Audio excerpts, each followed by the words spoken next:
We begin tonight with major developments on the terrorism front from all over the world. In Paris today, a man attacked a police officer with a hammer while reportedly shouting, "This is for Syria," before police shot and wounded him. And in Australia, a man of Somali descent killed one and took a woman hostage before police shot him dead. ISIS is claiming responsibility. But first, new details are emerging about missed opportunities to Saturday's attack in London. Karam Butt, one of the 3 London terrorists, even appeared in a British documentary called The Jihadis Next Door. London police haven't yet confirmed it's him in the video, but several media organizations have verified its authenticity. Take a look. The only English white person who's a non-Muslim was part of our group, but because he's white and he's English, he can go, but all of us that were just praying, we have to stay. This is the reality. This is reality. This is the reality. Don't forget all the laws and all this. This is the reality. There's no reason for us to be detained. There's no evidence. We were just praying. We can't pray as well. Now, Greg, it might be easiest for, hindsight is 2020, and looking back, like the jihadis next door might give you a clue that they are actually next door. But do you know if they are actually going to be violent? At what point can the police intervene? And that seems to be like the big question tonight. Like, how do you deal with this overall? You know what is so strange about this story, about the documentary, is that whenever you watch a movie, what do you see at the end? You see roughly 100 names, credits, from directors, the writers, the stuntmen, the hair and makeup, the caterers.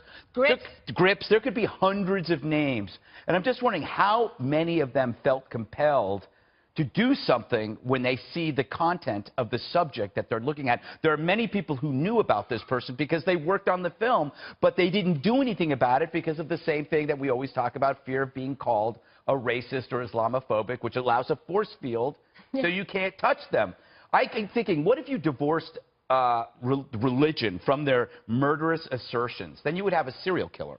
And what if a serial killer announced before he was going to serial kill his plans publicly beforehand, like one of these terrorists did when they were in an airport in Italy when he says, "I'm going to fight terror"?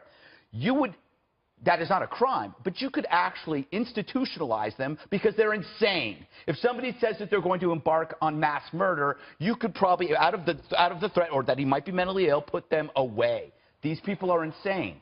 Put them away. But, and that, I actually think, Kimberly, from a legal standpoint, I really am interested in this line. That so there are laws in Britain, and also we have some here, that say, like, if you do this or that, like if you pledge allegiance to ISIS, then you can be taken into custody. But how long do you keep them? What are the charges?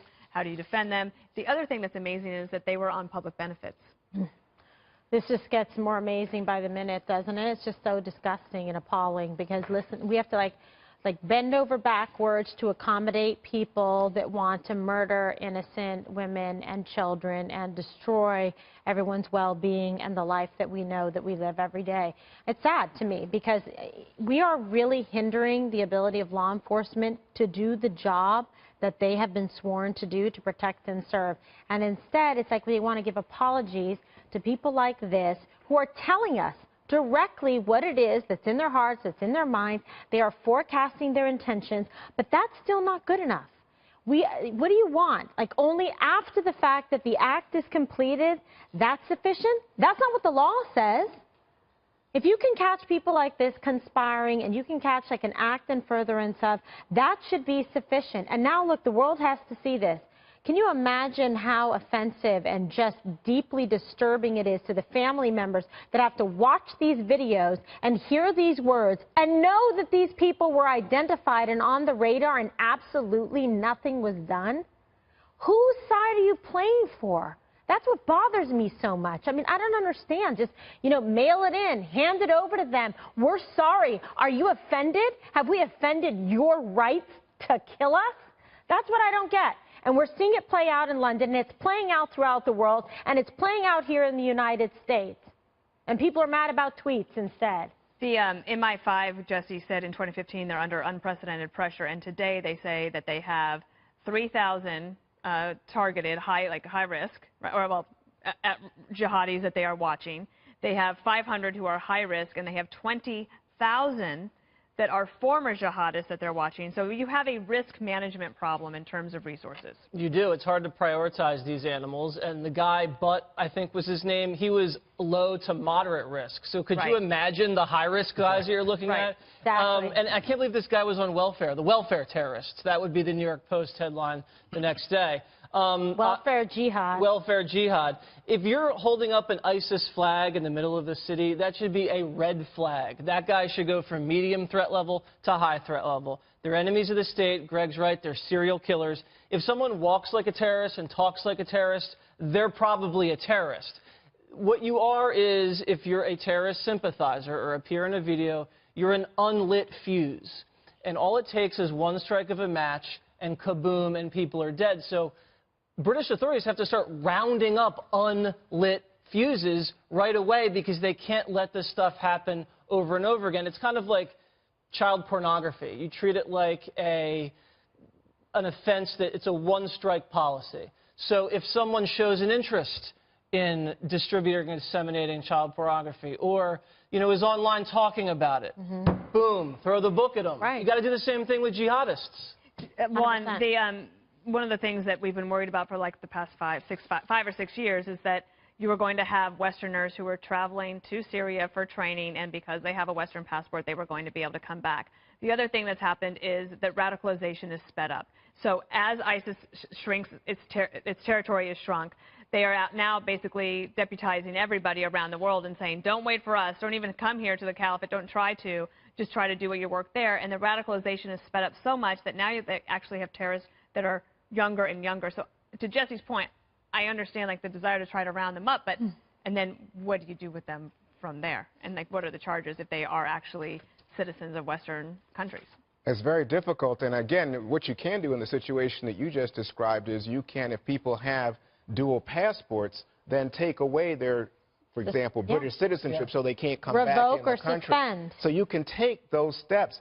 But I just wanted to respond to what I was hearing and say, Britain's had experience with this before in terms of the Irish issues. Remember the Northern Irish, what they call the Troubles over in Britain, right? Right. And what they did then was they created basically internment camps, right? And what they found was it wasn't effective. In fact, it became a recruitment tool for Irish terrorism as it was being perperpetrated in Britain. Well, so, that's what people said around the world about Gitmo. Well, that's what people say. I think Islamic terrorism is. I understand terrorism is terrorism, but I do think that this threat is different, especially because at their height, the MI5 would say that when they were during the Troubles, they had about 103 people who were correct. their targets. So I was coming to that. I just mentioned 23, almost 24,000 that we know of. So you come to 2 points. One is the one you're making. You have such a large pool of people, such a large pool of people, and the question becomes, do you want thought police? I mean, so you can't, Not if thought you put police, up a flag. It's acts in furtherance of, and it Hang should on. be enough. Let me make my point. Well, That I'm if the you lawyer make- here, and I'm if telling you what you're saying is not accurate. Well, what I'm saying is very accurate, so allow me to make police. it, which is that if you have a flag, as we saw in that documentary, if you are saying outrageous things, at what point does that then become evidence of extremism or intent to incite violence? And one of the problems that Theresa May, the Prime Minister, has made is that, and she was in charge of Homeland Security for the Brits before she became Prime Minister, she said, it's hard to define extremism under law in a way that's effective, and that they're still struggling in Britain with this issue. What about providing material support on behalf of a terrorist? Does that count for you? Because that's the law. But as we just heard, and this came up today because of a YouTube thing that was about how to use a truck to kill people. So the YouTube thing was eventually taken down when the Wall Street Journal called YouTube.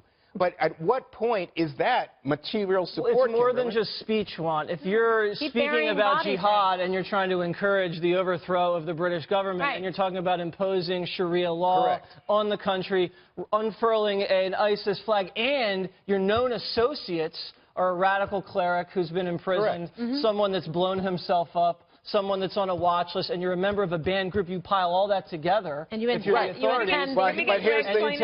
that's Dana's point, isn't it? Dana just said, by that standard, people looking around saying, now who qualifies? You've got about 23,000 people. Well, at least that they know of. Well, you know who qualifies in this modern age under this ruse of hate speech is you can be guilty of hate speech as long as you belong to a certain group. And it's really, really hard to go after radical Muslims because you will be portrayed as going after an aggrieved group.